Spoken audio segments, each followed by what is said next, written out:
एक bite that takes it all. एक बार सिम्टम्स स्टार्ट होने शुरू हो गए, there is no cure, only death. और मैं बात कर रहा हूं दोस्तों रेबीज वायरस की। इमेजिन करो कि आपको पानी से इतना ज्यादा डर लगने लगे कि कोई भी अगर आपके पास पानी लेके जाए तो आपका गला चोक हो जाए और आप बहुत ज्यादा एग्रेसिव हो जाओ, उसे मारने लगो, उसे काटने लगो। ये जितना डरावना दोस्तों सुनने में लग रहा है, रियलिटी में ये उतना ही डरावना है। और मैं कोई मूवी की बात नहीं कर रहा हूं, मैं बात कर रहा हूं दोस्तों रेबीज के एक सिम्टम्स हाइड्रोफोबिया की। Hydro means water, phobia means डर लगना। सो एक ऐसा डिजीज जिसमें आपको पानी से डर लगने लगे। रेबीज डिजीज जो है दोस्तों वह रेबीज वायरस से होता है। ये किसी भी मैमल के काटने से हो सकता है, जैसे कुत्ता, बिल्ली, गाय, भैंस, एनी काइंड ऑफ मैमल से ये आपको वायरस हो सकता है। और ये सारे जो है दोस्तों एग्जाम्पल है एक लीसा वायरस की। लीसा जो है वो वायलेंस को रिप्रेजेंट करता है। तो हम इस वीडियो के थ्रू रेबीज को भी समझेंगे, बट हमारा मेन फोकस वो हाइड्रोफोबिया पे रहेगा। हम ये जानने की कोशिश करेंगे कि ऐसे बॉडी में अचानक ऐसा क्या हो जाता है जिसके कारण हमें पानी से डर लगने लगता है। So go sit back, relax, have a coffee, आराम से बैठ जाओ। हम इस पूरे डिजीज को, हाइड्रोफोबिया को एक मूवी की तरह समझेंगे। रेबीज जो है दोस्तों एक न्यूरोट्रॉपिक वायरस है, मतलब ये डायरेक्टली आपके नर्वस सिस्टम को अटैक करेगा। यही वो रीजन है दोस्तों जिसके कारण इसका क्योर एक बार ये हो गया उसके बाद नामुमकिन है। लेकिन अगर किसी भी मैमल के काटने के बाद विद इन 10 डेज अगर आपने इसका प्रॉपर वैक्सीनेशन ले लिया, सो ये 100% क्यूरेबल है। सो देखो, आइदर ये पूरी तरह से क्यूरेबल है या फिर आप मरोगे। There is no cure. So it's you know which side to take, right? 100% curable, 0% curable. आइए अब इंक्यूबेशन पीरियड को समझते हैं। ये एक इंपॉर्टेंट पॉइंट है हमारे पूरे वीडियो में। सो इंक्यूबेशन पीरियड क्या होता है दोस्तों? लेट्स एज्यूम कि जो मैमल की मैं बात कर रहा हूं वो एक कुत्ता है। सो आपको एक कुत्ते ने काटा।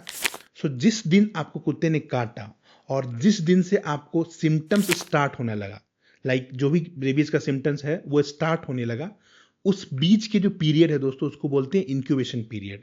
ये नॉर्मली 1 से 3 मंथ होता है। फ्यू केसेस में ये वीक्स भी है और फ्यू केसेस में ये ईयर्स भी है। एक यूनिक फैक्ट बताता हूं दोस्तों, एक आदमी की मौत रेबीज से हो गई। जब डॉक्टर्स ने उस पर रिसर्च करना स्टार्ट किया तो ये पाया कि ये special type of rabies virus जो उसको हुआ था वो केवल ब्राजीलियन कुत्तों में होता है।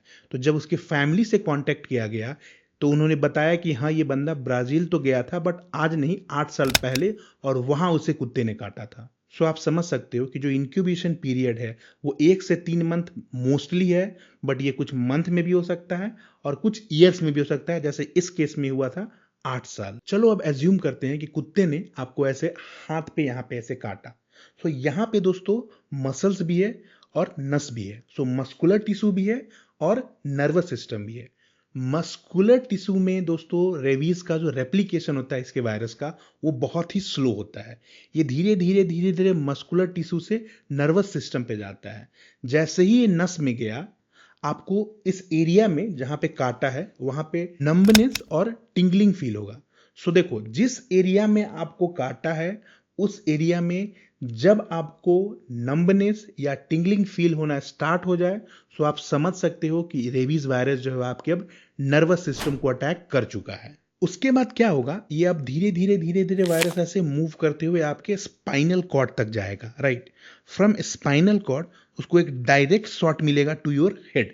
स्पाइनल कॉर्ड जो दोस्तों है वो हमारे सेंट्रल नर्वस सिस्टम का एक पार्ट है। आपका जो इंक्यूबेशन पीरियड है, मतलब जितने दिन के बाद आपको सिम्टम्स शो होने लगेगा, वो डिपेंड करेगा कि जो बाइट हुआ है आपके बॉडी पे वो आपके ब्रेन से कितना दूर है। अगर कुत्ते ने आपको पैर के लोअर पार्ट में काटा है देन क्या होगा, इंक्यूबेशन पीरियड ज्यादा होगा, क्योंकि पहले वो मसल्स में जाएगा, मसल से नर्वस सिस्टम, देन वहां से ट्रेवल करेगा spinal cord and then spinal cord से आपके हेड में जाएगा। सो उसमें टाइम ज्यादा लगेगा। और सपोज अगर गले पे काटा या डायरेक्टली सर में काटा तो आपका इंक्यूबेशन पीरियड जो है दोस्तों वो बहुत कम होगा। अभी जो हमारा वायरस है वो सर तक पहुंच चुका है और हम जानते हैं कि हमारा वायरस एक न्यूरोट्रॉपिक वायरस है। सो होगा क्या, ये बहुत ही तेजी से रेप्लिकेट करेगा, राइट? जिसके कारण जो सर है वो थोड़ा सा एक्सपैंड हो जाएगा। और जैसे ही ये स्टेज आ गया दोस्तों, हमें different kind of symptoms start होने लगेंगे, जैसे एंग्जाइटी, पैरालिसिस, आदमी नोचने लगेगा, बहुत जल्दी गुस्सा आ जाएगा। अब ये पूरी तरह से जब ब्रेन में फैल गया दोस्तों, अब नेक्स्ट क्या होगा, ये बॉडी के निचले पार्ट में मूव करने लगेगा और डिफरेंट ऑर्गन्स में जाने लगेगा। देखो, ये जो वायरस है ना, ये एक सिंगल होस्ट के साथ मरना नहीं चाहता है, वो हमेशा अपने नेक्स्ट होस्ट को खोजता है। अगर वो आप में हुआ तो वो नहीं चाहता है कि एक ही होस्ट के साथ मैं मर जाऊं, वो अपने टेरिटरी को मैक्सिमाइज करना चाहता है, राइट। तो जब वो बॉडी में नीचे डिसेंड होता है तो एक सलेवरी ग्लैंड है, यहाँ पर आकर के रुकता है और वहां पे बहुत ज्यादा सलाइवा बनाता है। तो सोचो, आपका पूरा मुंह फिल्ड विथ सलाइवा, जिसे लार बोलते हैं, और वो लार फिल्ड विथ वायरस। ह्यूमंस के केस में ये बाइटिंग जो है ये एक नेचुरल टेंडेंसी नहीं है, बट मैमल्स के केस में जब ये स्टेज आ जाता है देन ये लोग बहुत ज्यादा एग्रेसिव हो जाते हैं, हमेशा किसी ना किसी को काटने के लिए दौड़ते हैं, ये कुत्ता या बिल्ली, क्यों? क्योंकि वो अपने नेक्स्ट होस्ट तक जाना चाहता है। अभी हमारा वायरस ब्रेन से आ चुका है सलाइवा में, बॉडी के और भी पार्ट में गया है, बट ये हाइड्रोफोबिया को समझने के लिए हम एज्यूम कर लेते हैं इस फेज में क्या होता है कि जो फूड पाइप है जिसके थ्रू खाना अंदर जाता है उसको ना कॉन्ट्रैक्ट करने लगता है। इसीलिए उस टाइम में अगर कोई पानी लेकर के आए, सो वायरस को ऐसा लगता है कि अगर मैं इसे पीऊंगा तो फिर मैं डाइल्यूट होकर पेट के अंदर चला जाऊंगा और मैं सिंगल होस्ट के साथ मर जाऊंगा।